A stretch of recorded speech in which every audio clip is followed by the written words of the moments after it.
함께 일어나셔서 우리와 늘 임마누엘로 동행하시는 주님을 마음껏 찬양하도록 하겠습니다.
찬양 받으시기에 합당하신 하나님, 주의 이름을 높여 드립니다.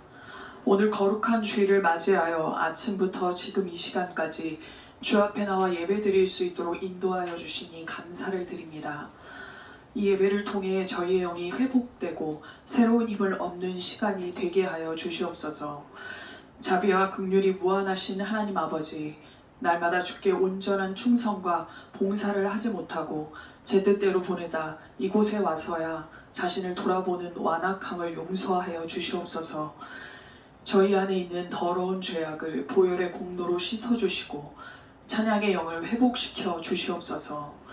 내 이름으로 일컫는 내 백성이 그 악한 길에서 떠나 스스로 겸비하고 기도하여 내 얼굴을 구하면 내가 하늘에서 듣고 그 죄를 사하고 그 땅을 고칠지라고 말씀하셨사오니 회개하는 저희 마음을 보시고 죄를 사하시며 이 땅을 고쳐 주시옵소서. 교회 안에서 이루어지고 있는 1만 시간 기도 운동을 통해 저희 안에 이 민족과 세계를 향한 기도가 끊이지 않게 하시고 열방이 하나님의 통치하심과 주관하심을 인정하게 하여 주시옵소서.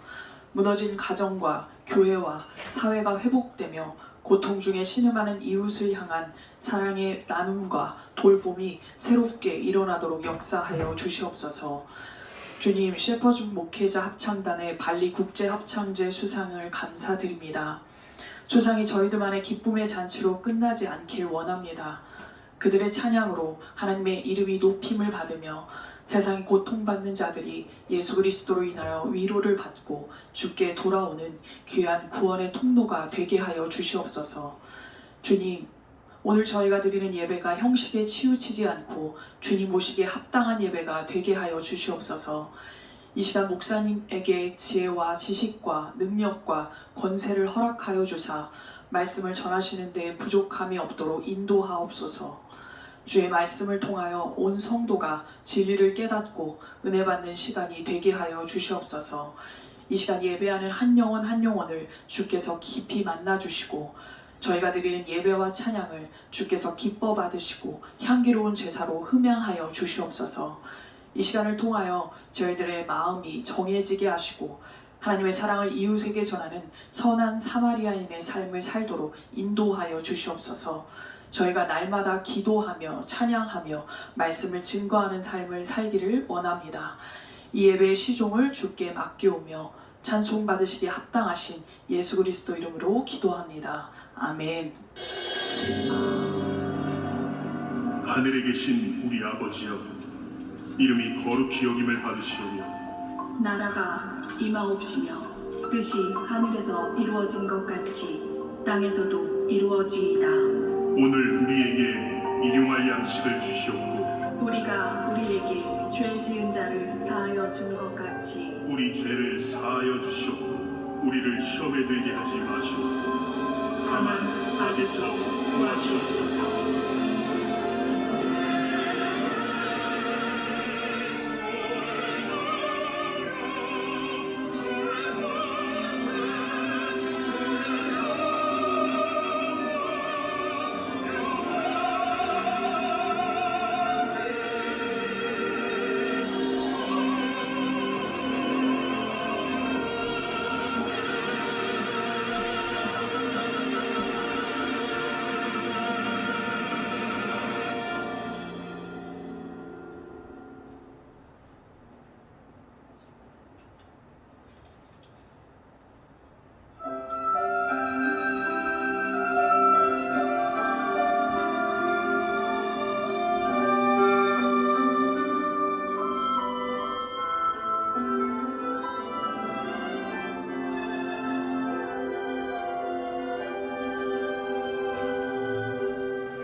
우리 한번 인사하겠습니다. 할렐루야. 네. TV로 시청하시는 우리 시청자 여러분, 또 유튜브로 예배하시는 많은 성도 여러분, 날씨는 무덥지만 여러분에게 최고의 정말 시원하고 또 감동이 있는 주일이 되시기를 축복합니다. 방금 보신 영상대로 우리 목사님들로 구성된 합창단이 국제 합창제에 나가서 2개의 금메달을 따고 최고의 상을 받고 왔습니다. 기도해 주시고 응원해 주셔서 감사하고, 목사님들이 목회하면서 앞으로도 노래를 통해 선교할 수 있도록 기도해 주시기를 부탁드리겠습니다. 오늘의 성경 말씀을 만나보겠습니다. 오늘 우리에게 주시는 하나님의 말씀은 창세기 20장 10절에서 11절 말씀입니다. 아비멜렉이 또 아브라함에게 이르되 내가 무슨 뜻으로 이렇게 하였느냐? 아브라함이 이르되 이곳에서는 하나님을 두려워함이 없으니 내 아내로 말미암아 사람들이 나를 죽일까 생각하였음이요. 아멘. 인간이 살다 보면 절대로 만나고 싶지 않은데 꼭 만나야 되는 과정이 하나 있습니다. 그것이 바로 실수하고 잘못하는 거죠. 누구든지 실수와 잘못을 하고 싶어 하진 않지만 인간은 살아가다 보면 반드시 그런 과정을 거치게 되어 있습니다. 왜냐? 인간 자체에게는 불완전한 속성들이 있기 때문에 그렇습니다. 국가대표 스포츠 선수들이, 최고의 선수들이 모여 있지만 늘 그들을 보면 실수, 실책 이런 걸 합니다. 안 하고 싶지만 치열한 경기를 뛰다 보면 그런 실책과 실수를 저지르는 선수들을 많이 목격하게 됩니다. 며칠 전 뉴스를 보니까 한 70대 트럭 운전자가 트럭을 몰다가 20명의 사상자를 냈는데, 조사를 해보니 자기는 브레이크를 밟으려고 했는데 그만 실수로 가속 페달을 밟고 말았다, 이렇게 진술을 했다고 해요. 성경을 보면 우리가 참 존경스러운 위인들, 예컨대 노아, 아브라함, 다윗, 베드로, 이런 사람들이 공통점이 있어요. 실수를 하더라는 거예요. 소위 잘못을 저지르는 경우가 있더라. 그런데 이분들이 정말 잘한 게 하나 있는데, 그게 뭐냐? 잘못은 했더라도 그 후에 대처를 잘했어요. 그것이 그들을 다시 회복하고 일어설 수 있도록 만들었다. 우리도 살면서 실수를 하거나 누군가에게 잘못을 했다면 그때 그 이후에 어떤 대처를 통해서 우리가 정말 성경의 위인들처럼 하나님 앞에 인정받는 또 다른 삶을 시작할 것인가? 저는 오늘 그 이야기를 창세기 20장 아브라함을 통해서 함께 나눠보려고 합니다. 지난 시간 제가 아브라함의 아들 이삭이 그랄 지역에서 파란만장한 삶을 살았던 이야기를 전해드렸죠. 근데 사실은 이삭의 가문이 이 그랄 지역과의 인연이 그의 아버지 아브라함 때부터 있었습니다. 오늘 성경에 보니까 원래 아브라함은 헤브론이라는 곳에서 오랫동안 살아요. 한 20년 정도를 헤브론이라는 곳에서 살다가 갑자기 그랄이라는 지역, 좀 남쪽으로 지역을 이동하게 됩니다.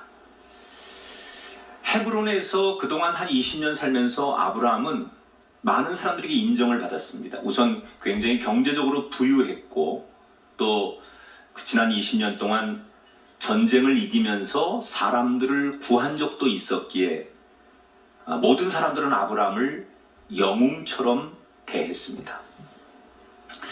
익숙하고 편안한 헤브론을 놔두고 그들이 낯설고 아무도 없는 그랄 지역으로 그들이 떠나서 새로운 삶의 거처를 시작했다는 이유는 성경에 정확하게 나오진 않지만 뭔가 사연이 있었겠죠. 어려움이 있었을 거예요. 이사를 갈 수밖에 없는 이유가 있었을 거예요. 예컨대 그 땅에 너무 큰 흉년이 들어서 더 이상 머무를 수 없을 것 같아서 먹고 살기 위해 갔다든지, 아브라함은 원래 목축업자니까 건기 우기를 따라서 풀과 물이 있는 곳으로 가축들을 데리고 이동해야 되는 상황도 발생했을 거고, 아무튼 여러 가지 이유에서 정착되고 편안한 그곳에서 낯선 그랄 지역으로 갔어요. 그러니까 뭐든지 우리가 처음 접하면 어색하잖아요. 낯선 곳에 가면 우리가 적응하는 데 시간이 걸리죠. 아브라함도 그랬던 것 같아요. 그랄이라는 지역에 가서 낯선 사람들 속에 그곳에서 터를 잡고 살다 보니 뭔가 불안하고 여기서 다시 시작하는 것이 힘들었든지, 어떻게 해야만 여기서 내가 잘 견디고 살 수 있을까, 이런 고민을 하다가 그가 어떤 결정을 하느냐, 오늘 성경에 보니까 이 낯선 땅에서 내가 살아남기 위해서 소위 처세술로 그가 선택한 방법 중에 하나가 자기 아내 사라를 사람들에게 여동생이라고 소개하는 거예요. 왜 그랬느냐? 성경에 전해 내려오는 이야기에는 사라는 당대의 굉장한 미인이었대요. 여러분이 뭘 생각하든 여러분이 생각하는 것보다 훨씬 더 이뻤을 거예요. 굉장히, 그러니까 딱 어디 가면 딱 이렇게 뒤에 빛이 나고, 이렇게 딱 눈에 띄는 그런 여자들 있잖아요. 그런 여성처럼 당대의 최고의 미인이었다는 거죠. 그러니까 아브라함 생각하기에는 자기가 당시에 돈도 좀 있었지만 예쁜 아내하고 낯선 사람이 딱 왔는데 그 이방 사람들이 막 주목을 하면서 혹시 이 사람들이 내 돈과 내 아내를 욕심내느라고 나를 살해할 수도 있겠다, 이런 두려운 마음을 갖는 거예요. 그래서 돈과 내 아내를 지키려면 그 중에 아내를 아내라고 말하지 말고 내 여동생이라고 해야 되겠다, 이렇게 생각을 하고 거짓말을 한 거예요. 근데 사실 이게 100% 거짓말은 아니에요. 사라는 지금은 아내지만 과거에는 이복 여동생이었으니까. 그러나 지금은 이제 아내죠. 근데 이 아브라함이요, 이렇게 자기 아내를 여동생이라고 이야기한 게 이번이 처음이 아니에요. 과거에도 자기가 살던 곳에 흉년이 드니까 그 흉년을 피해서 이집트로 잠시 피난을 가게 되는데, 그때 아내를 여동생이라고 소개했다가 이집트 왕에게 뺏길 뻔한 적이 있었거든요. 그런데 그때 그런 어려움을 당해놓고 지금 그랄 지역에 와서 똑같은 일을 하는 거예요. 그러니까 제가 볼 땐 성경이 두 사건만 기록했지만 아브라함은 약간 습관적으로 어디를 가면 내 여동생이야 이러면서 일했던 적이 여러 번 있었을 것 같아요. 아브라함 생각 속에는 그때 큰 봉변을 당했지만 아예 설마 뭐 이번엔 괜찮겠지 뭐 이런 생각을 했던 것 같아요. 여러분, 설마가 뭐 잡는다고요? 사람을 잡지요. 아니, 여동생이라니까 사람들이 더 아내 사라에 대해서 관심이 집중되는 거예요. 그러면서 결국 그랄 지역의 왕도 아브라함의 아내 사라를 결혼 안 한 여자인 줄 알고 은근히 관심을 갖다가 어느 날 아브라함을 만나서 제안을 합니다. 여동생 나한테 주시오. 결혼하고 싶소. 그러니까 후궁을 맡겠다는 거죠. 이 낯선 땅에서 내가 당신을 우리 가족으로 인정하고 여기서 잘 살도록 내가 할 테니 우리 이렇게 잘 지내봅시다. 여동생 나한테 주시오. 이러고 제안을 하는 거예요. 자, 여러분이 아브라함이라면 어떻게 하시겠습니까? 지금이라도 사실대로 이야기를 하고 차라리 여길 떠나는 게 맞지요.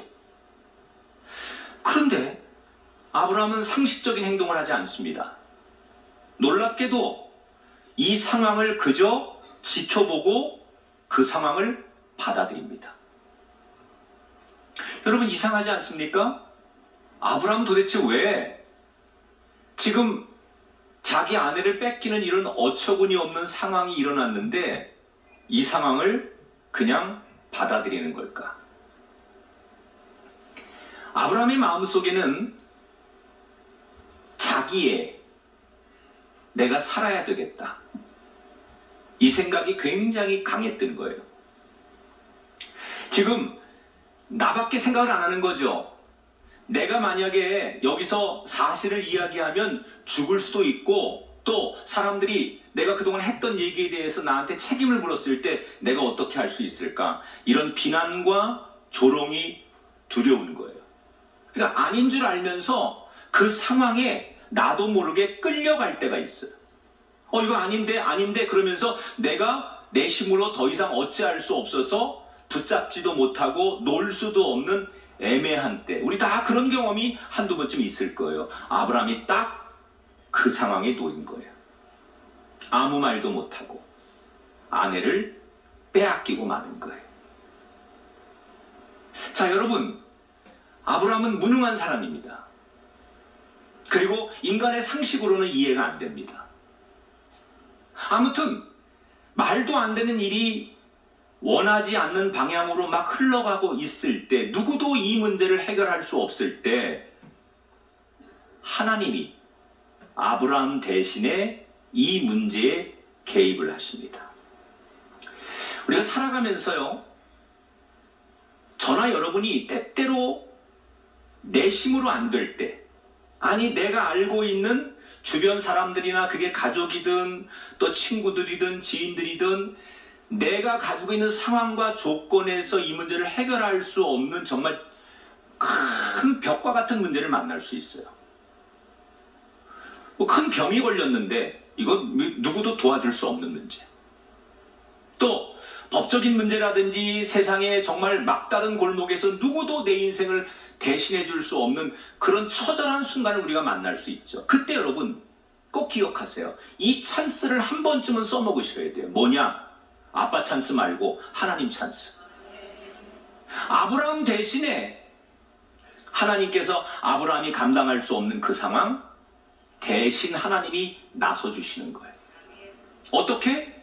결혼식을 올리고 그날 밤 하나님께서 그날 왕의 꿈에 나타나셔서 정말 생생한 꿈으로 그날 왕을 책망하시는 거예요. 너희놈, 어떻게 남편이 있는 남의 여자를 너 데려다가 결혼할 수 있느냐? 너 죽어 마땅하고 너만이 아니라 너의 가문을 다 내가 멸할 것이다. 근데 이 꿈이 그냥 꿈이 아니라 너무 생생하고 너무 리얼하고 막 정말 꿈속에서도 고통스러웠지만 꿈을 깨고서도 등골이 오싹할 만한 그런 꿈으로 하나님이 나타나세요. 너무나 흉측한 꿈을 꾼 이 왕이 다음날 아침 신하들을 모아놓고 자기가 어젯밤 꾼 꿈을 얘기합니다. 야훼 하나님이라는 분이 나타나서 나한테 이렇게 말하는데 어떻게 생각하냐? 그런데 모든 신하들이 그 꿈 이야기를 듣고 전에 들으면서 등골이 오싹한 거예요. 왕이시여, 이거 보통 꿈이 아닙니다. 그래서 급하게 다시 아브라함을 불러요. 그리고 다부지게 신문하죠. 네가 믿는 하나님이 어젯밤 내 꿈에 나타나서 이렇게 말씀하셨는데 뭔가 이상하다. 너 나한테 숨기는 거 있지? 사실대로 얘기해봐라. 그리고 호통을 치고 죽일 듯 달려드는 왕 앞에 아브라함은 어쩔 수 없이 사실을 이야기해요. 어떻게 이야기를 하느냐? 어처구니 없는 얘기를 하죠. 내가 거짓말한 이유는 이 지역에 사는 사람들이 하나님을 안 믿는 사람들이고 아주 거칠고 윤리 도덕도 없고 야만인 같은 사람들이라 내가 내 아내를 뺏기고 내 돈을 뺏길까봐 무서워서 그랬다. 완전히 정말 변명 같지 않은 변명을 하는 거예요. 누가 봐도 궁색한 변명에 그랄 왕은 분노가 머리까지 치밀어 폭발할 지경입니다. 자, 여러분 도대체 왜 이런 어처구니 없는 사건이 지금 일어나서 이 사건이 여기까지 진행된 걸까요? 가장 큰 이유는 아브라함의 거짓된 정보로 사기를 친 것이 제일 큰 문제예요. 여기서부터 발단이 된 거예요. 나 살기 위해서, 그리고 사람들에게 과시하고 싶어서 작은 거짓말을 했다가 걷잡을 수 없는 사건에 자기가 지금 휩쓸려 온 거죠. 그런데 사실 이야기를 쭉 이렇게 지금 성경 이야기를 따라가다 보면 아브라함의 진짜 문제가 뭐냐? 자기가 손해보고 남들이 자기에 대해서 뭐라고 평가하는지에 대한 두려움 때문에 중간에 바로 잡을 수 있는 기회를 계속 놓친다는 거예요. 우물쭈물하고 처음에 잘못했을지라도 중간쯤에서 사실 딱 결정하고 이건 아니다, 더 이상은 안 되겠다, 이렇게 뭔가 결정이 돼야 되는 상황에서 우유부단한 성격 때문에 계속 우물쭈물하고 어떻게 해야 될지 모르다가 일을 더 키우는 거죠. 예를 들어서 왕이 처음에 여동생에 대해서 관심을 보이고 당신 여동생 내가 좋아한다, 결혼하고 싶다, 이럴 때 이런 제안을 했을 때 그때도 사실대로 이야기를 해야죠. 또 그때 늦었어도 결혼을 막 하려고 할 때 그때라도 사실대로 이야기하고 책임을 져야죠. 그렇다면 일이 이 지경까지 오지 않았을 거라는 거예요. 그런데 아브라함은 그랬을 때 계산하는 거죠. 이러면 내가 어떤 손해가 오고 어떤 어려움이 오고, 이런 두려움이 계속 자기를 주저하게 만들다가 호미로 막을 수 있는 일을 가래로 막아야 되는 사태가 벌어진 겁니다.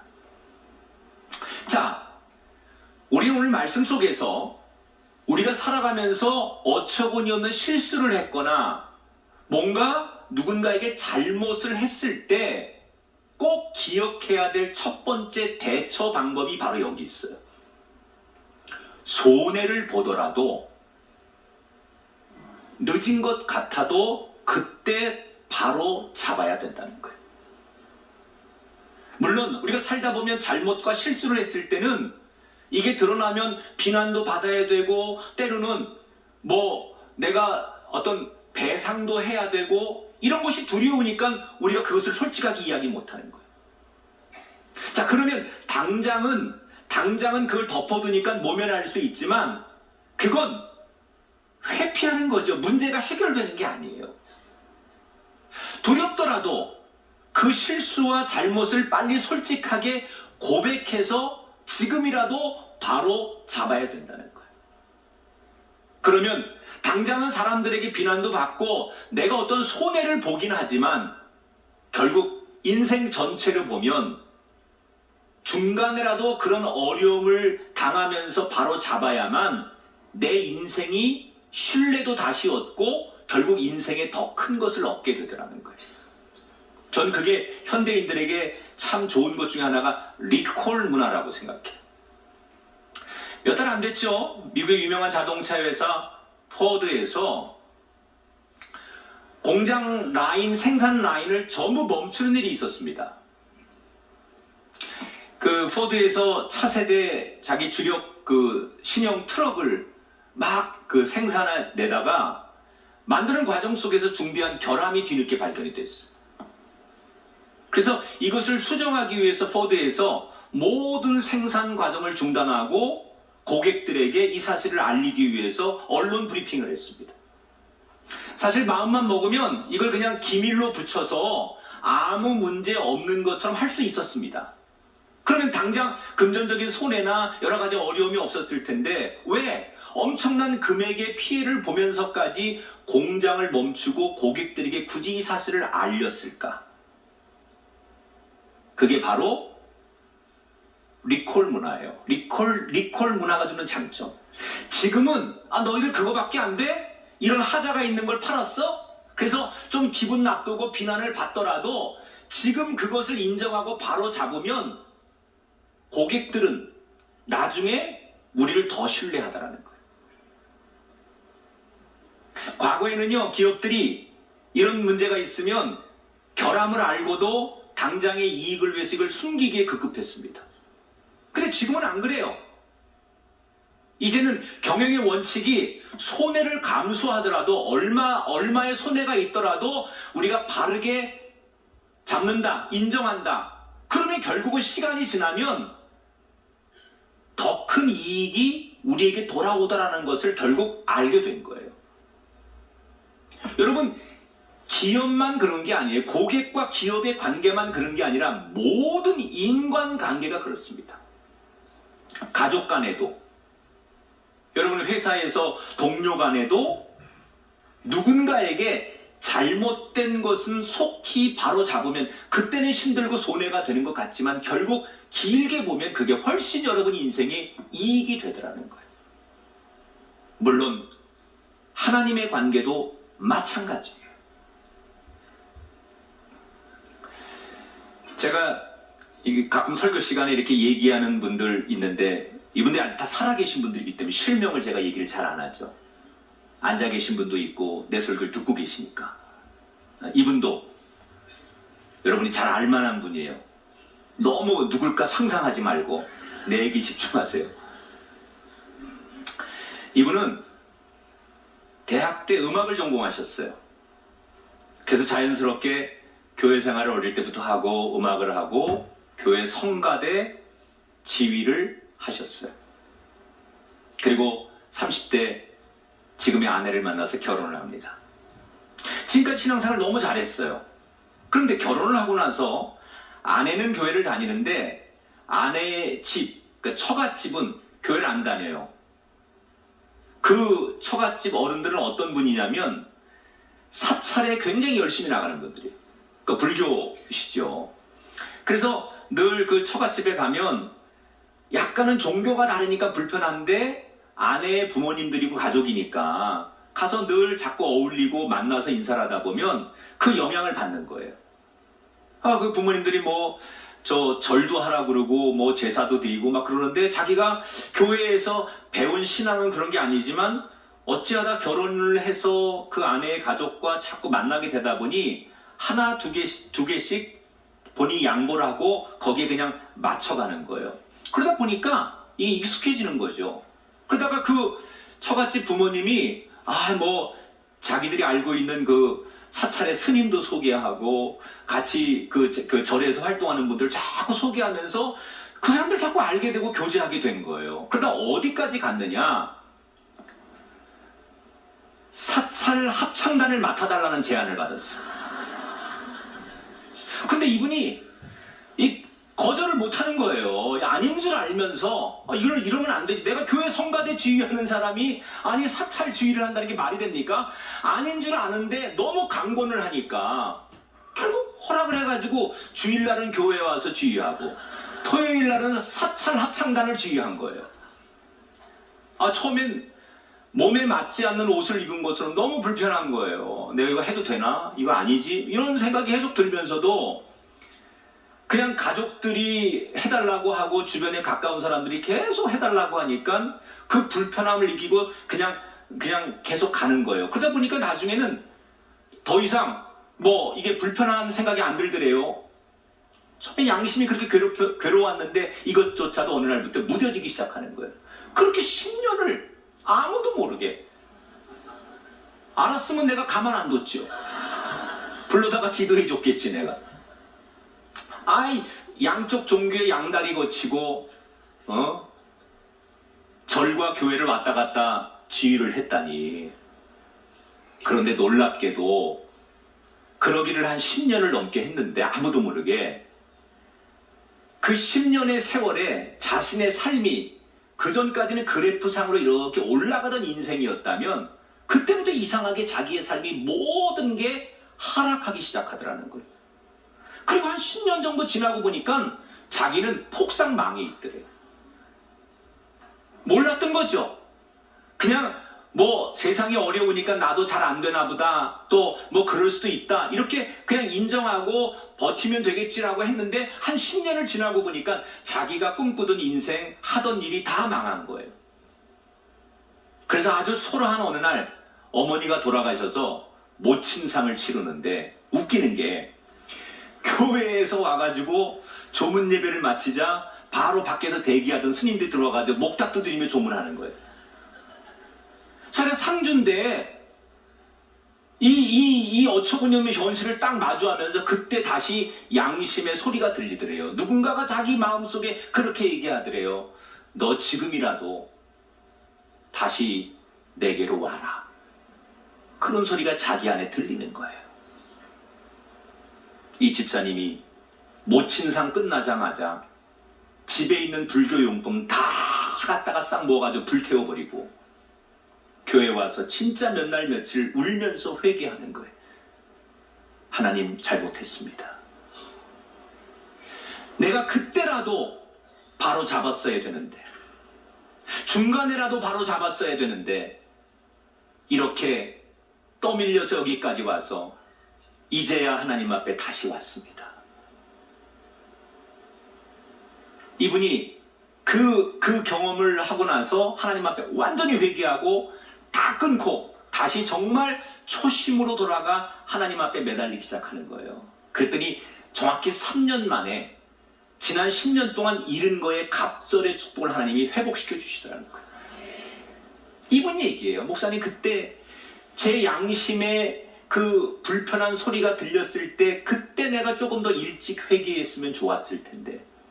그래서 자기 주변에다가 젊은 사람들한테 말한다는 거예요. 이분이 이제 한 60대가 되셨는데 나처럼 살지 말고 할 수 있으면 지금 당신이 바로 잡고 회개해야 된다.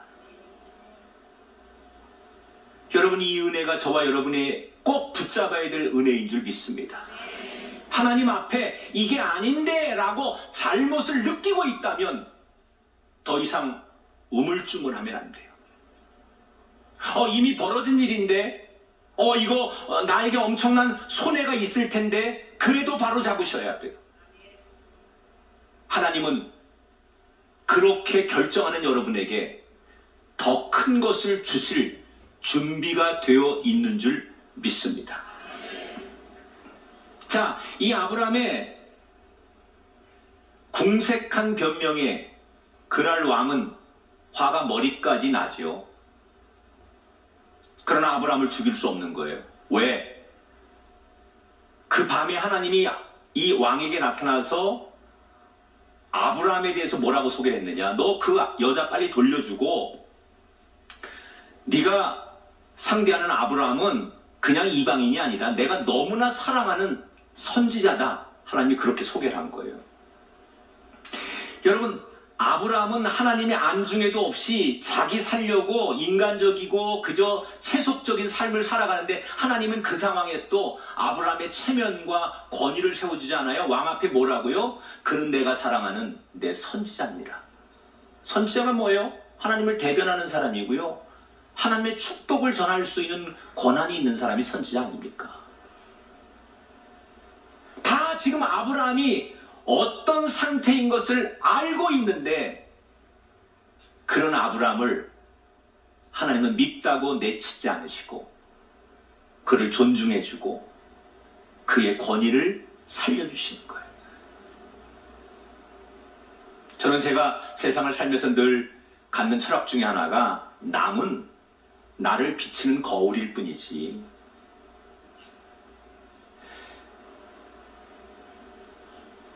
남은 내가 못 바꿉니다. 상대는. 그러나 나는 나를 바꿀 수 있어요. 우리는 이게 무슨 남편 때문에 그래요, 아내 때문에 그래요, 누구 때문에 그래요 이렇게 말하지만 나의 삶을 바꾸는 건 나예요. 여러분이 어떻게 남을 바꿉니까? 그러나 나는 내가 선택하고 내가 조절하고 내가 결정할 수 있는 거예요. 그래서 정말 모든 되어지는 일은 누구 탓 아니에요. 다 내 탓이에요. 아브라함이 그렇게 잘못을 했는데 하나님이 아브라함의 권위를 세워주고 왕에게 하나님께서 꿈에서 이렇게 말씀하시거든요. 그 여자를 돌려보낸 다음에 그 다음에 또 하나는 너 그 아브라함에게 기도를 받아야 너와 너의 가족에게 임했던 재앙이 풀릴 것이다. 꿈에서 그렇게 얘기하셨거든요. 그러니까 이 왕이 엄청난 금전적인 배상도 주고 아내를 돌려준 다음에 마지막으로 아브라함에게 뭐라고 해요? 나를 위해, 우리 가정 위해 기도해 달라. 자, 그러면 여러분이 아브라함이라면 심정이 어떻겠어요? 아니, 무슨 면목에 내가 기도를 해? 응? 그 상황에 아무리 지금 뭐가 내가 다시 갑이 되고 기도해 줄 수 있는 상황이 생겼을지라도 내가 어떻게 아브라함이라면 그 상황에서 기도를 하겠어요? 못하지. 무슨 염치에 내가 기도를 해요? 하나님이 나를 그렇게 존중해주고 내 권위를 세워줬다고 해서 내가 어떻게 아무렇지도 않게 그 그랄 왕에게 기도해 줄 수 있겠어요? 창피하고 부끄럽고 나 같은 사람이 무슨 염치로 하나님의 이름으로 이를 축복해주고 기도해 줄 수 있어요? 자괴감이 들죠, 자괴감.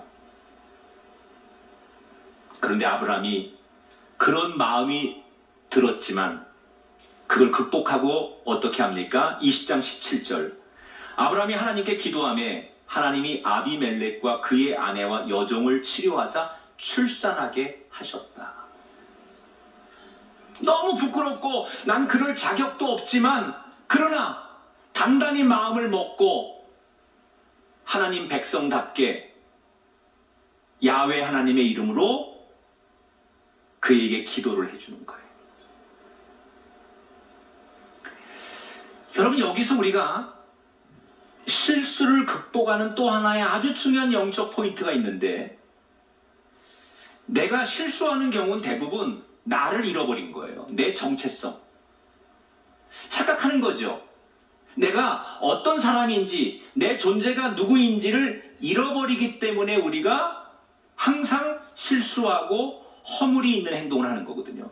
지금 아브람도 이 그랄 지역의 낯선 땅에 와가지고 내가 나그네처럼 살아가면서 이 이방인들에게 살아남기 위해서 인간적인 처세술을 자꾸 생각하다 보니 내가 그동안 하나님 앞에 받은 은혜, 하나님이 나의 삶을 여호와 이레로 이끄셨던 그 축복의 과정들을 다 잊어버리는 거예요.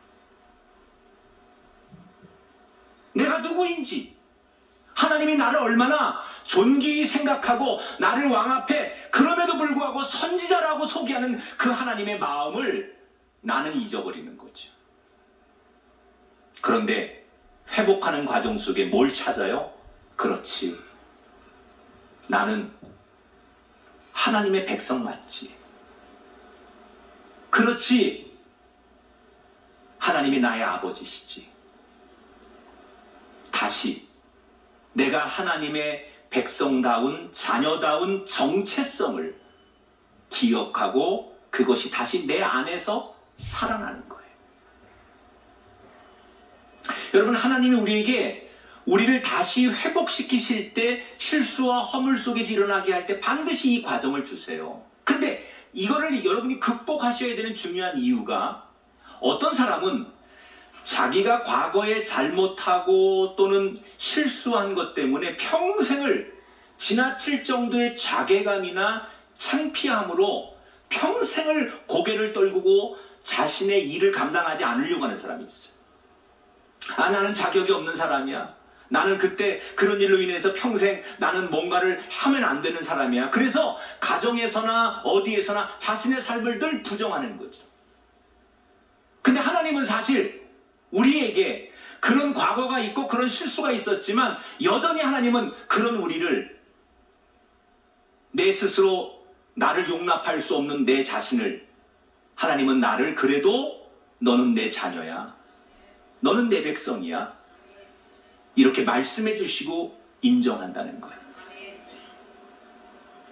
많은 현대인들이 저 같은 사람이 뭘 하겠습니까? 이게 자존감이 땅바닥에 떨어진 거거든요. 자기의 과거의 실수와 허물이 자기를 그렇게 만드는 거예요. 그래서 꿈을 꾸지 못하거나 자기에게 기회가 왔을 때 그 기회를 자기 것으로 만들지 못해요.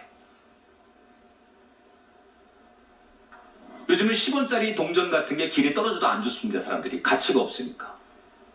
근데 한때는, 저희 때는 10원짜리 동전으로 자판기 커피를 먹을 때가 있었어요. 100원짜리 동전이 없으면 마트에 가서 카트를 끌지 못한 때가 있죠. 다 정전이 되면 작은 양초 하나 없을 때 얼마나 답답합니까? 큰 모든 기계를 다 마무리해야 되는데 마지막 조그만 나사 하나가 없어가지고 그 마무리가 안 돼서 그 기계를 수리하지 못할 때가 있지요. 별것 아니거든요. 10원짜리 작은 양초 하나, 작은 나사 하나, 이런 거 우리에게 일상에서 별거 아니야. 아주 작고 보잘것없는 거예요, 평상시에는. 그러나 그게 내 옆에 꼭 있어야 할 때 있어야만 내 삶이 빛나는 것처럼, 내가 스스로 생각할 때 나는 뭐 스펙도 없고 변변한 남들에게 자랑할 것도 없고 하나님 앞에 잘한 것도 없다고 생각할지라도 하나님은 여러분 그렇게 생각하지 않아요. 그냥 내 옆에 있어주는 존재로 여러분은 필요한 거예요. 난 요즘 젊은이들이 안타깝게 생명을 잃는 사건을 계속 보면서 제가 부모님들한테 그럽니다. 여러분 아들, 딸이 그냥 속색이고 직장도 안 다니고 뭐 안 해도 그냥 나를 오늘 엄마 아빠라고 불러주는 것만으로도 감사해라. 자식을 떠나보낸 부모 입장에선요, 무슨 사람 구실하고 무슨 대단한 그 아이들이 뭔가를 해서 자식이 소중한 게 아니에요. 살아만 있어다오. 오늘도 해가 중천에 떴는데 그때서 일어나가지고 엄마 밥 줘, 이런 아들놈이 옛날엔 미워 죽겠는데 그냥 오늘도 나를 살아서 불러주는 것만으로도 내 자식이 고마울 수 있다면 그게 진짜 부모의 사랑이죠. 여러분, 어처구니 없는 실수를 했어도, 세상에서 비난받을 만한 잘못을 했어도 그런 여러분을 하나님은 누군가에게 이렇게 소개할 거예요. 그 친구 내 자녀야, 내 백성이야, 내가 여전히 사랑해. 그 아브라함을 소개했던 하나님이 오늘 저와 여러분을 누군가에게 세상에서 그렇게 소개하고 있습니다. 자기의 정체성을 회복하는 거예요. 제가 이번 발리에서 합창대회를 하면서 3일 동안 경연이 있었어요. 남성 합창 부문에 나가서 저희가 여러 팀 중에 이게 절대평가예요. 점수가 어느 점수가 가야만 그 다음 챔피언 경연에 갈 수 있어요. 1등을 한다고 다 가는 게 아니라 1등이라도 그 점수가 안 되면 못 올라가는 거예요. 근데 저희가 남성 합창단 부문의 여러 세계 합창단과 경쟁했을 때 저희가 1등을 했지만 저희 팀만 챔피언십 경연에 나갈 수 있는 점수를 획득했어요. 그래서 금메달을 따가지고 챔피언 경연에 나갔어요. 그리고 거기서 다시 그 1등한 팀들끼리 또 심사위원들이 바뀌고 한 2,000명의 그 큰 홀에서 노래를 불렀을 때 저희가 다시 거기서 최고의 점수로 또 금메달을 땄어요. 그리고서 이제 마지막 날 뭐가 있었냐면 그랑프리라는 게 하나 있었어요. 이미 1등은 결정됐지만 우리 TV에서 경연대회 같은 거 하면 1차 때 1등 했는데 마지막 파이널 때 한 결승에 올려놓고 몇 명을 놓고 그랑프리 주는 것처럼 이미 분야에서 1등을 했지만 다시 그 흥행을 위해서 파이널 몇 팀을 놓고 그랑프리 하나를 놓고 경쟁을 해요. 근데 저희가 점수를 받은 거 보니까 이미 우리가 거의 그랑프리 가는 팀들 중에 외국 팀 중에서 거의 1, 2등 하고 있더라고요. 점수가 90점이 넘었는데 여러분 몰라서 그렇지 상상할 수 없는 점수예요. 그래서 우리가 그랑프리를 나가도 저 그랑프리까지 가져올 수 있겠다, 이런 생각을 충분히 했습니다. 그런데 제가 철수를 명령했습니다. 목사님들이 뭐라고 얘기했느냐, 야 우리가 목사들인데 그게 하필이면 토요일날 있는 거예요. 그럼 토요일날 하고서 돌아오면 주일을 못 지켜요. 그랑프리가 목전에 있고 큰 트로피가 마지막 하나 더 가져올 수 있는 기회가 있지만 우린 목사인데 강단을 지켜야지. 어떻게 해야 우리가 주일 예배 빠져가면서 그거 할 수 있느냐. 그랬더니 모든 목사님들이 다 동의하시는 거예요. 감독님이 남으라면 남겠지만 철수하라 하니 그게 맞는 것 같습니다. 그래서 그 합창단 중에 우리만 철수를 했어요. 다들 주최 측에서 우리가 남아주기를 바랬지만 우리가 철수한 이유는 뭐예요? 우리의 정체성이 목사들인데, 목회자가 세상에서 세상이 주는 트로피 박수 받는다고 하나님 앞에 지켜야 될 강단을 안 지키고 우리가 그럴 수 없는 거 아니야? 조금도 욕심내지 말고 2개의 트로피만 가지고 가자. 여러분, 저는 여러분의 정체성을 회복하시길 바랍니다. 우리는 하나님의 백성입니다. 누가 뭐래도 무슨 일을 만나도 여러분은 하나님의 자녀입니다. 하나님이 여러분을 그렇게 소개합니다. 내가 사랑하는 백성이야. 나의 선지자야. 축복의 통로야. 여러분 다시금 오늘 이 말씀을 들으며 아, 내가 그런 사람이구나. 내가 그냥 옆에만 있어도 하나님 앞에 필요한 존재구나. 이 사실로 우리가 우리의 실수와 허물의 수렁에서 건진받는 사람 되기를 축복합니다. 우리가 녹아져야 돼요. 얼음은 같은 물이지만요, 얼음은 얼어져 있으면 더 작은 용기에 못 담겨요. 이게 녹아야 돼요. 그래야 스며들고 어떤 용기에도 물이 담기는 거예요. 근데 우리는 얼음으로 우리 신앙생활을 해요. 욕망의 얼음, 욕심의 얼음, 내 생각의 얼음으로 아직도 안 깨지고 안 녹아지는 거예요. 녹아지십시오. 이번 한 주간 여러분의 허물과 연약함, 사건, 사고 앞에 깨지고 부서지고 녹아지셔서 물이 되시고 진국이 되십시오. 그래서 다시금 우리의 남은 인생이 아브라함이 회복한 것처럼 실수와 허물 속에서도 일어나 걸을 수 있는 넉넉한 인생이 되기를 주님의 이름으로 축원합니다. 함께 찬양 올려드리겠습니다.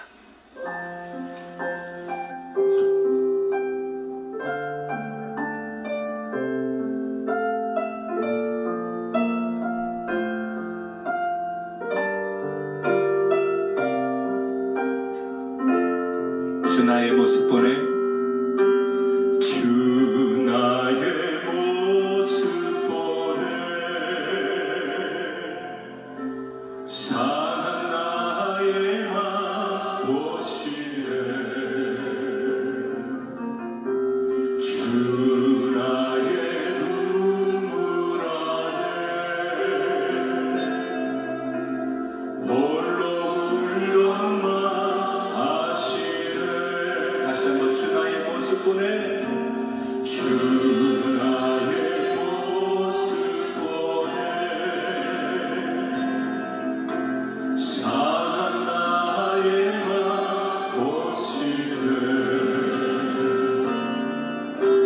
주 나의 눈물 안에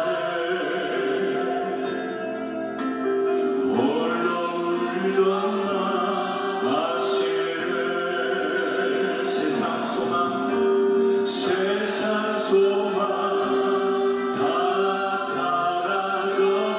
사라져가고 주의 사랑은 끝이 없으니 살아가는 이 모든 순간이 주 은혜 힘을 나는 믿네. 주 사랑 내게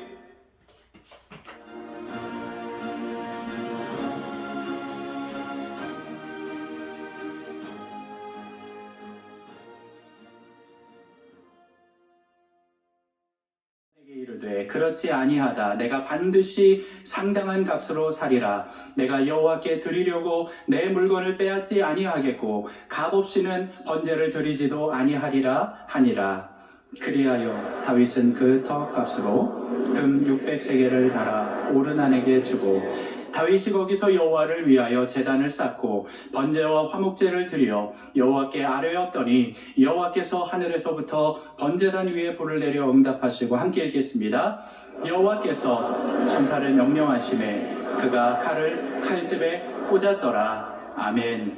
저는 오늘 이 예배와 말씀을 통하여 광야길을 갔던 이스라엘 백성들에게 하나님께서 하늘의 만나를 내리신 것처럼 또 광야에서 생수를 터뜨려 가신 것처럼 이 시간 이 말씀이 여러분들과 우리 모두에게 하늘의 만나가 되기를 바랍니다. 부흥이 뭡니까? 부흥에 관해서 여러 이런 정의도 내리고 방향을 잡습니다만은 부흥이 뭔가 그랬을 때 시편 기자는 부흥을 이렇게 얘기합니다. 시편 107편에 같이 보죠. 또 광야가 변하여 못이 되게 하시며 마른 땅이 변하여 샘물 되게 하시고 참 놀라운 말씀입니다. 광야가 변하여 못이 되게 하여 주십시오. 또 마른 땅이 변하여 샘물되게 하시는 줄로 믿습니다. 그런 면에서 광야가 변하여 못 되는 것, 메마른 땅이 변하여 샘물되는 것이 부흥이다 이 말씀입니다. 그러니까 우리가 살다 보면 정말 허걱거리고 메마른 땅과 같이 광야 같은 그런 어떤 그 어려움을 겪을 때가 많이 있잖아요. 여러분, 광야가 뭡니까? 광야는 사람 살지 못하는 곳이에요. 광야는 물이 없는 곳이고, 광야는 먹을 것이 없는 곳이에요. 광야는 불뱀이 날아다니는 위험한 곳이에요. 그런데 그 광야가 변하여 뭐가 된다고요? 못이 되게 하시고, 그 메마른 땅이 샘물이 되게 하신다. 이거는 어마어마한 일입니다. 오늘 우리의 마음 속에 또 우리의 상황과 우리 환경 속에 이런 어떤 처지와 형편이 있으면 하나님이 오늘 메마른 땅을 샘물되게 하시는 것처럼 이 말씀이 오늘 우리에게 영적인 만나가 되기를 바라는 것이에요. 그러면 오늘 첫 번째 질문, 사람들에게 왜 광야가 오냐? 인생에 왜 광야를 경험해야 하나? 여러 가지가 있지만 성경 전체를 보고 창세기부터 요한계시록까지 보면 대체적으로 세 가지 때문에 인생 광야가 온다. 첫째는 우리의 죄 때문이다. 죄가 우리로 하여금 뭘 가져온다고요? 광야 같은 어려움을 갖게 한다. 죄 때문이다.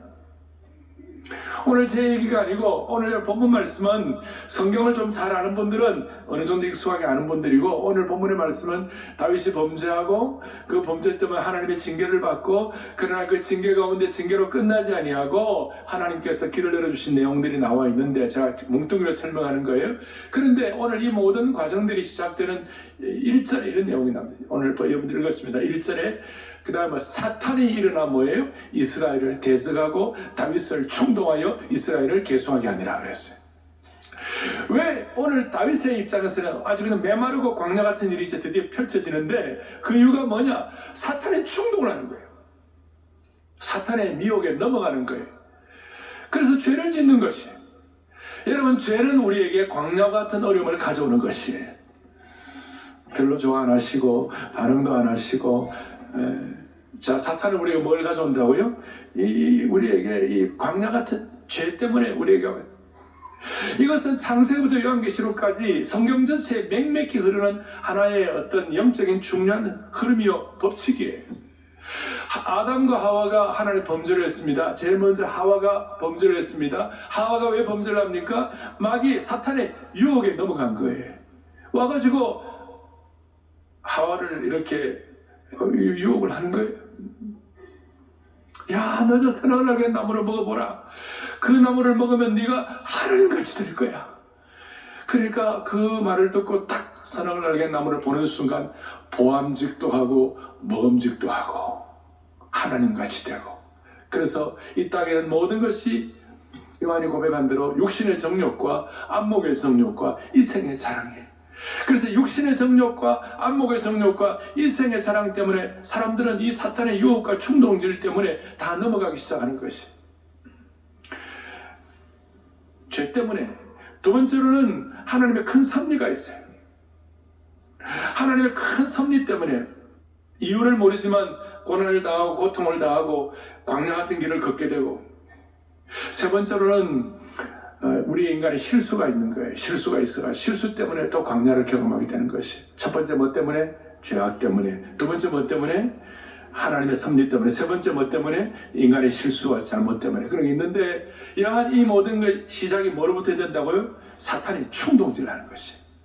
여러분, 광야에 계시는 예수님께서, 광야에서 주님께서 시험을 당하셨는데 사탄이 와서 충동질하는 거예요. 이 돌들이 떡덩이가 되게 하라. 그 다음 천하만국을 보여주고, 그 다음에 성전에 뛰어내리라. 똑같이 예수님께도 육신의 정욕과 안목의 정욕과 이생의 자랑과 똑같이 광야의 시험, 이스라엘 백성들이 40년 동안 광야에서 받는 시험하고 똑같은 거, 예외가 없어요.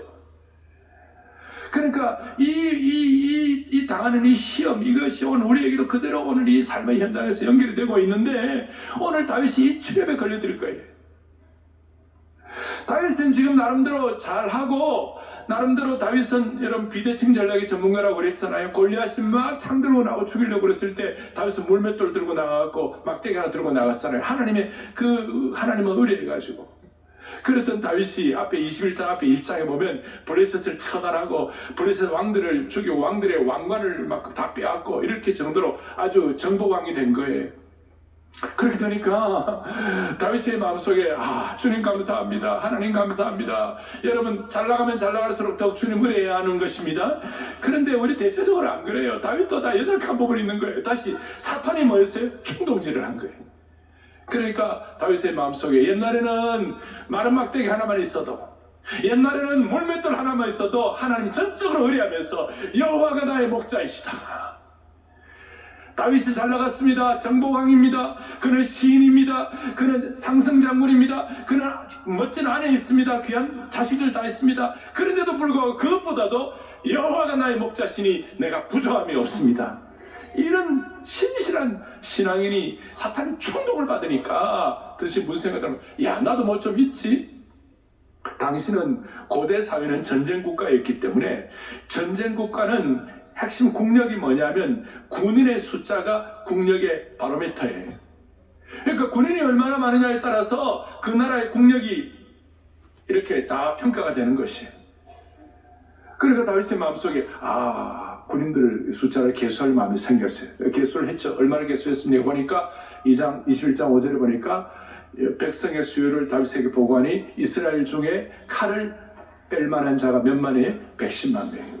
유다 중에서 칼을 뺄 만한 자가 몇 만이에요? 47만 명이라.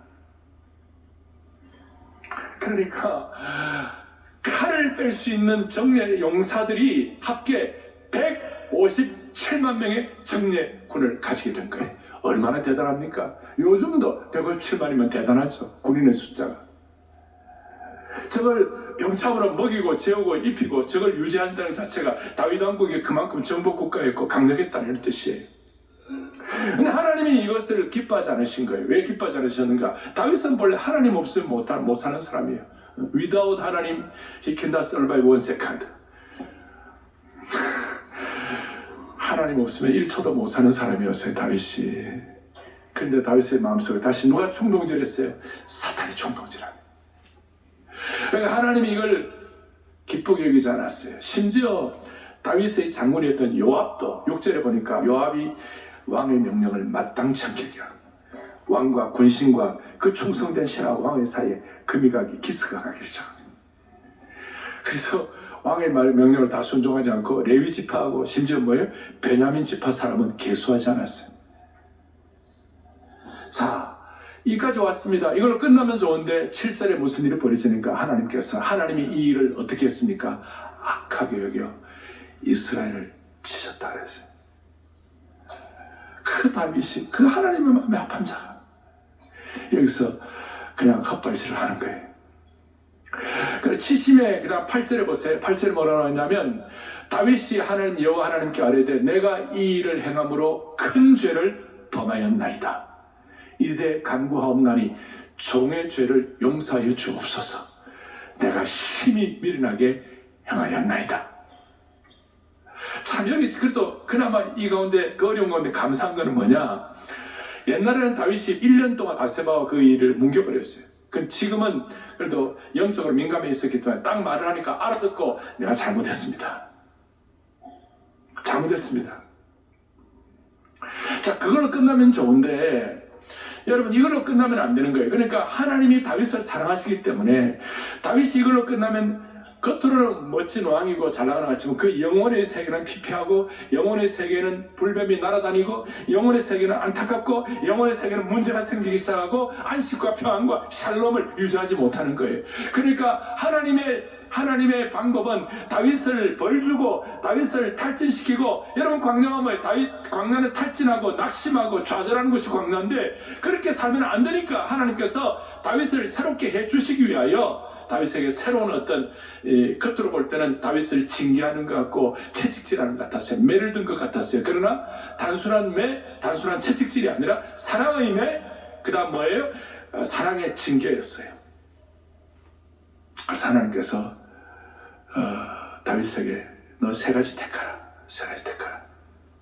첫째는 3년 동안 기근이 들래? 3년 동안 완전히 기근이 들래?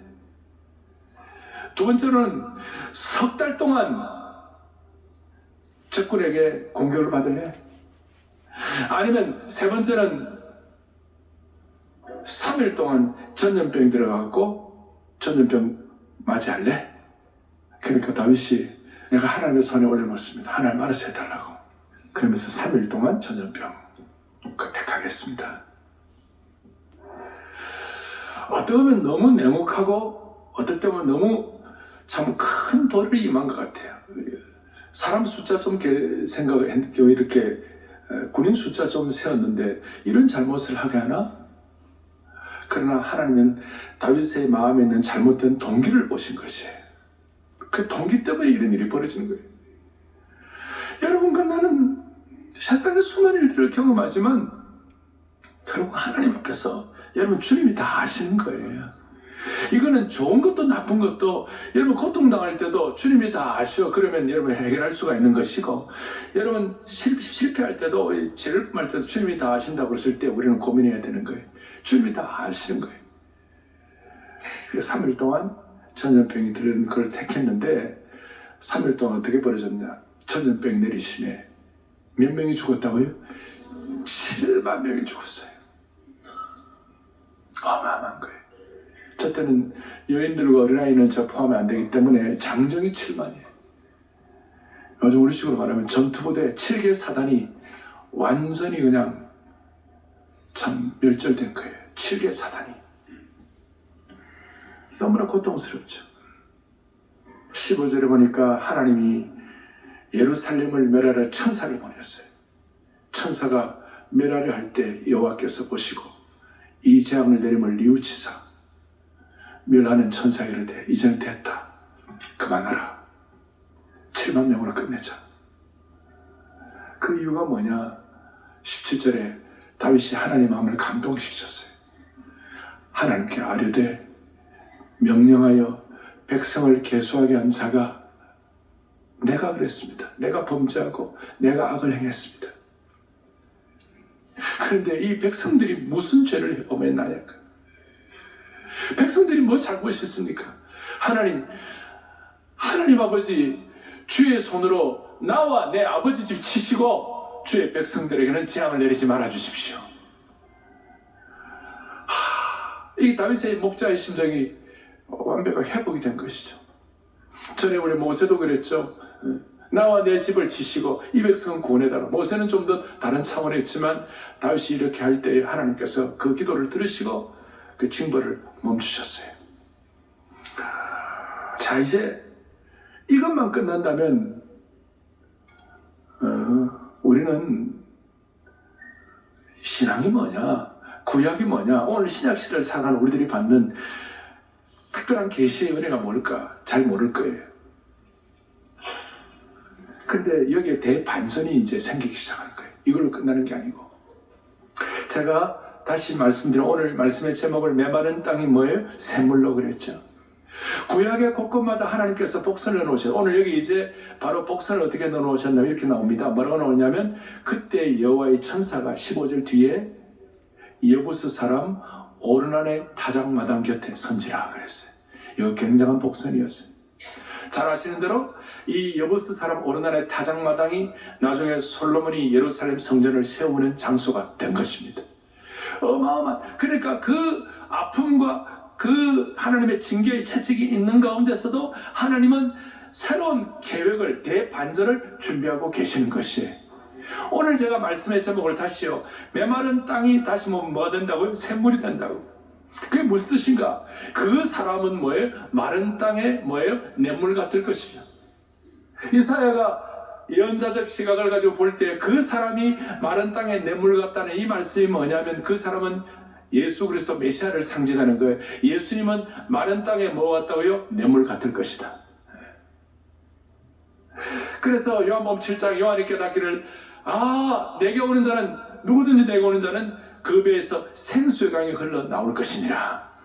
이제 그 말씀을 하시고 그 다음 요한복음 10장 10절에 요한이 깨달은 놀라운 진리가 뭐냐면 이게 계속 은혜가 되는 건데 우리 같이 보겠습니다. 도덕이 오는 것은 도덕질하고 죽이고 멸망시키려는 것이요 내가 온 것은 양으로 생명을 얻게 하고 더 풍성히 얻게 하려는 것이라. 자, 아까 사탄은 도적입니다. 사탄은 사람을 충동질합니다. 사탄은 사람의 장래를 망하게 합니다. 겉은 멀쩡해도 사람의 속을 완전히 뒤집어 놓는 것이에요. 나중에 결과가 너무 안 좋아요. 불뱀이 날아들어서 만들 거예요. 그런데 우리 예수님이 이 땅에 온 것은 도적이 아니라 목자로 오시기 때문에 생명을 얻게 하고 더 풍성히 얻게 하는 하나님의 축복이 있는 줄로 확신합니다. 그 다윗 같은 경우도 이런 징계와 어려움이 있는데 천사가 오르난의 타작마당에 섰더라. 이게 무슨 말씀인가? 다윗이 이 어려운 고통을 어떻게 돌파하고 해결해 나갈 것인가? 그 해결은 뭐냐? 오르난의 타작마당에서 다윗이 번제와 제사를 드린 것입니다. 그 타작마당을 샀어요. 그 타작마당을 그냥 그 오르난에게 우리 다른 식의 발음은 아라우나라고 되기도 하지만 이 오르난의 타작마당에 다윗이 가가지고 여기서 내가 하나님 앞에 모든 징계와 이걸 받았지만 하나님 앞에 내가 제사 예배, 우리 식으로 예배를 드리겠다. 번제와 화목제를 드리겠다. 그러니까 오르난이 그냥 그대로 쓰시라고 아니야 나는 그냥 바치를 않겠어 하면서 오르난에게 금 600세겔 그 당시로 말하면 어마어마한 돈이에요. 금 600세겔을 지불하고 오르난의 타작마당을 거기에다가 번제와 화목제 우리 식으로 말하면 다시요 예배를 드리게 된 거예요.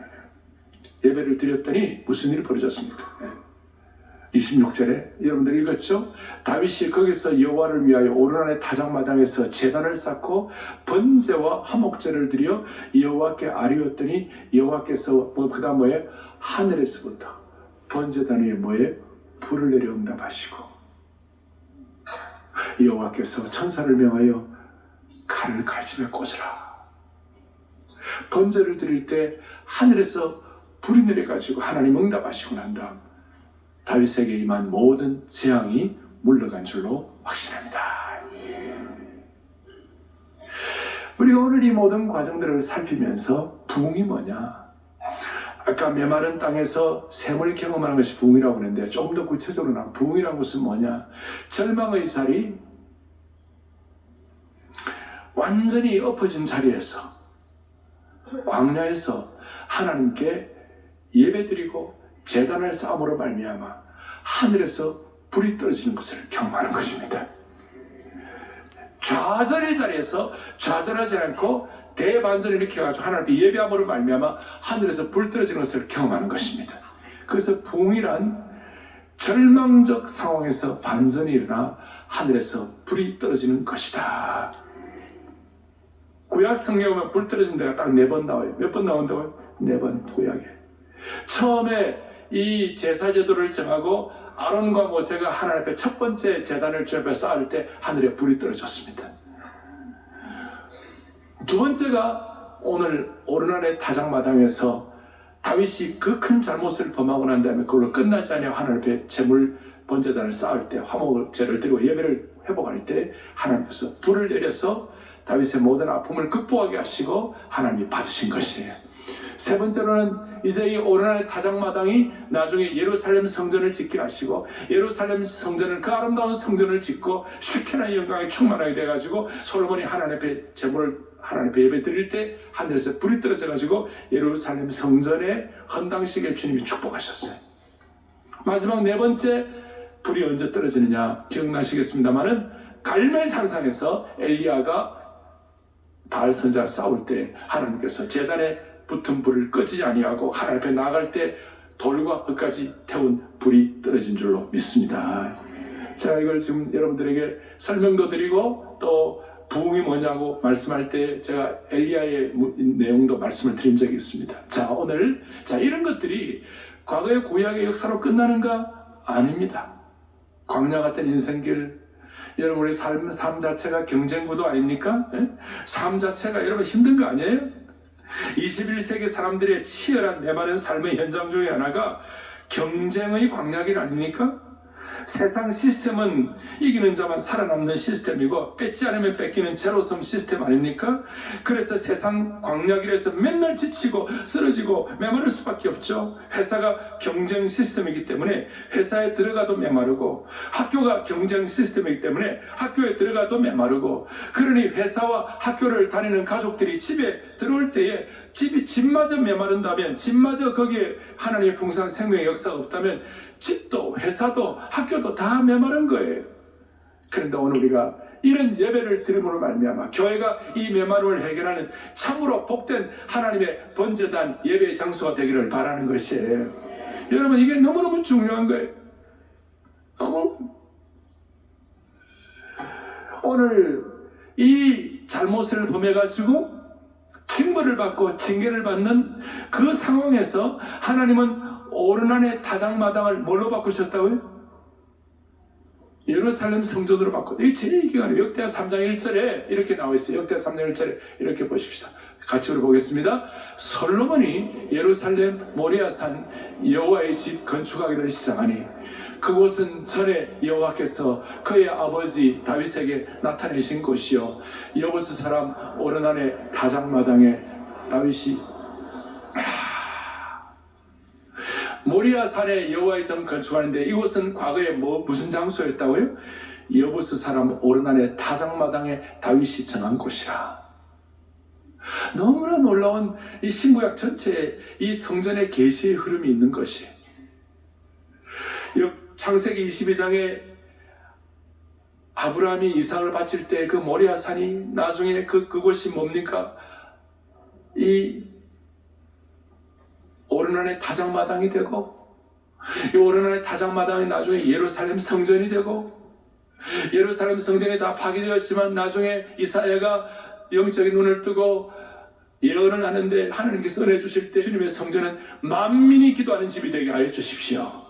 하나님께서 이 땅에 우리 모두에게 축복하셔서 예수님을 이 땅에 구세주로 보내시고, 아까 말한 대로 생명의 샘이 되게 하시고 생수의 근원이 되게 하시고 우리에게 선한 목자가 되게 하여 주셔서 우주적 성전 되시는 예수 그리스도께 나아가는 자는 모두가 다 인생의 반전이 있게 하여 주시고 메마른 땅이 광야가 생수를 경험하도록 만들어 주시는 것이에요.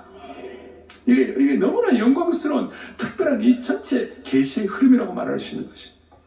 그리고 오늘날 여러분들 한 분 한 분을 걸어다니는 성전 만들어 주셨어요. 여러분들이 축복의 그런 대로 만들어 주셨어요. 이게 여러분들 부흥인 줄로 믿으셔야만 하는 것이에요. 이게 부흥인 줄. 오늘 우리는 어떤 마음으로 어떤 상황에서 온지 여러분 각자 배경은 다 달라요.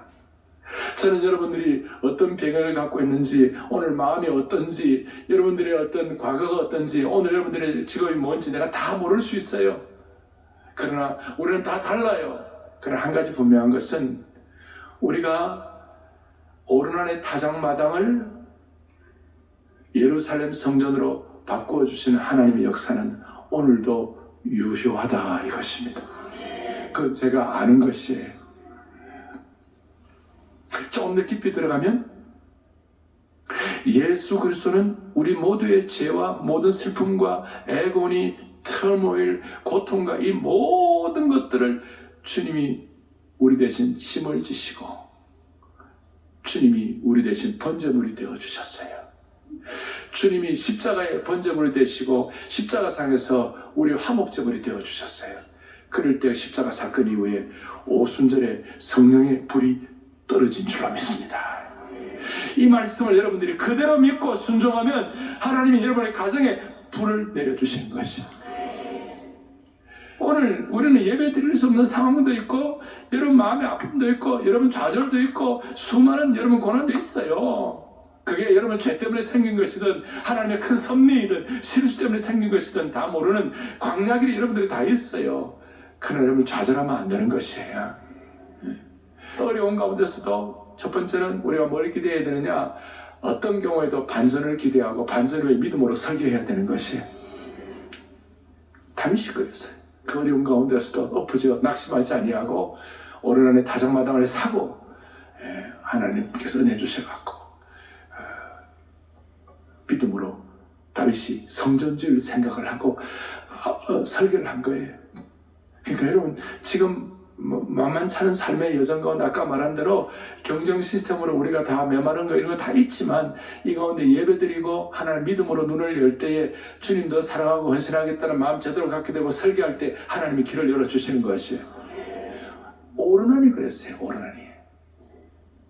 오르난은 평범한 농부였어요.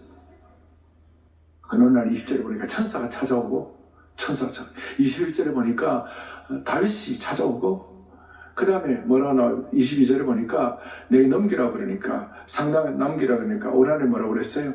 내가 드린다고 그러니까 금 600세겔 한 사람이 100년 동안 쓰지도 않고 먹지도 않고 모을 수 있는 돈이 100년 동안 그걸 오르난에게 줬어요.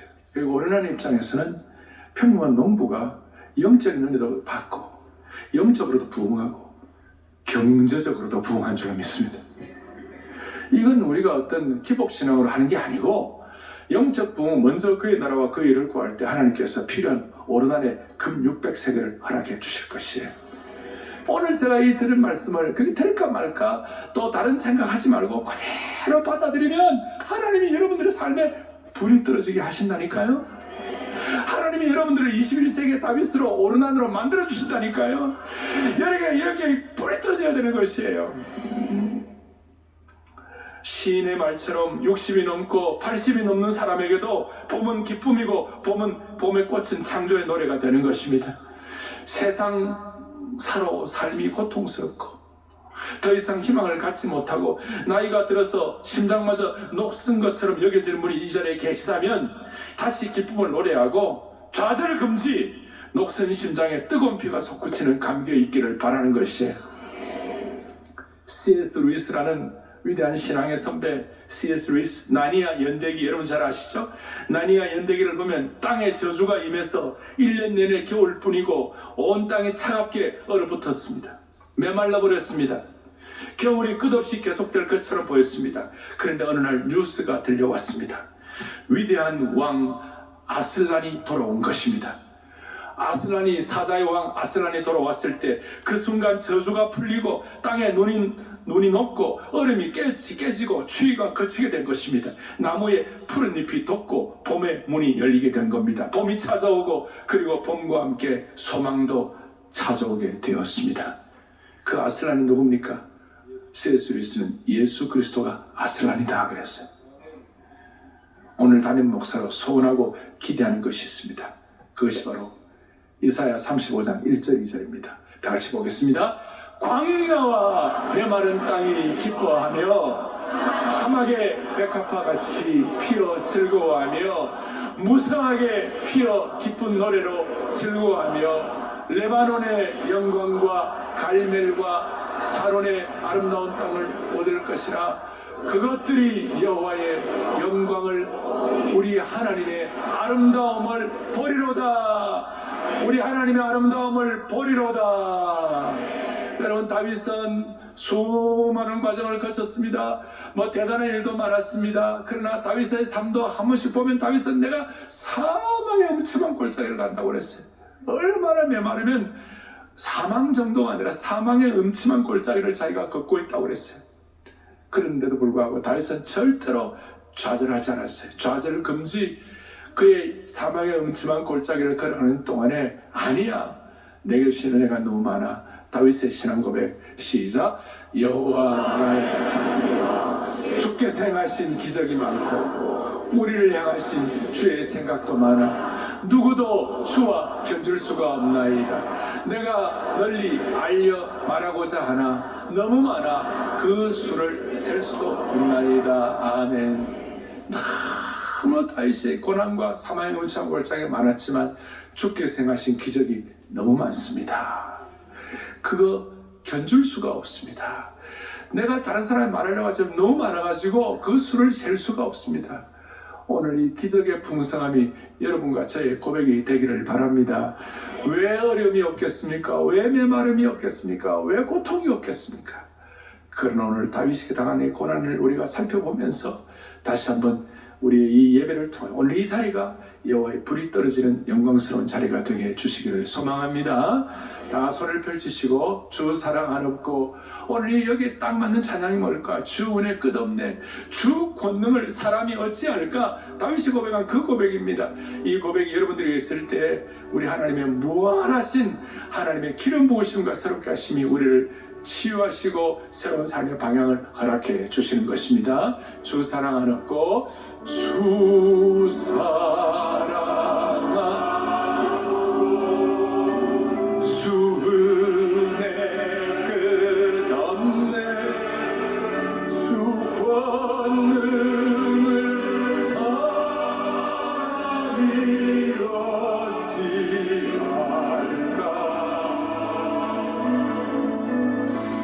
내 주 예수 무한한 풍성한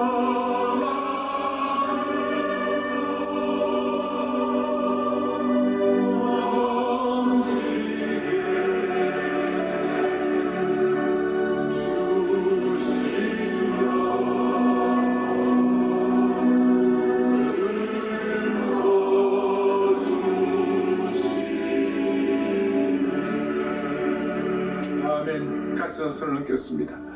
자비로우신 하나님 아버지, 우리 매주일 다윗이 오르날의 다정마당에서 드렸던 번제와 화목제의 예배가 되게 하여 주셔서 인생의 모든 갓난 신고 우수사려 수많은 절망과 고통으로부터 벗어나는 하늘에 불 떨어지는 시간을 경험하게 하여 주옵소서.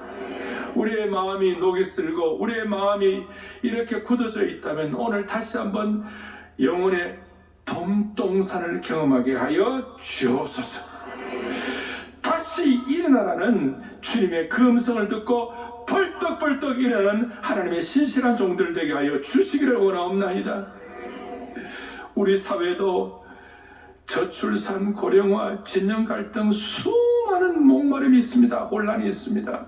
이 가운데 생명의 복음의 능력을 가지고 다시 한번 마른 땅에 변하여 샘물되는 은혜를 경험하게 하여 주시옵소서. 우리의 생명과 소망이 되시는 우리 주 예수 그리스도를 받들어 간절히 기도 올리옵나이다. 아멘.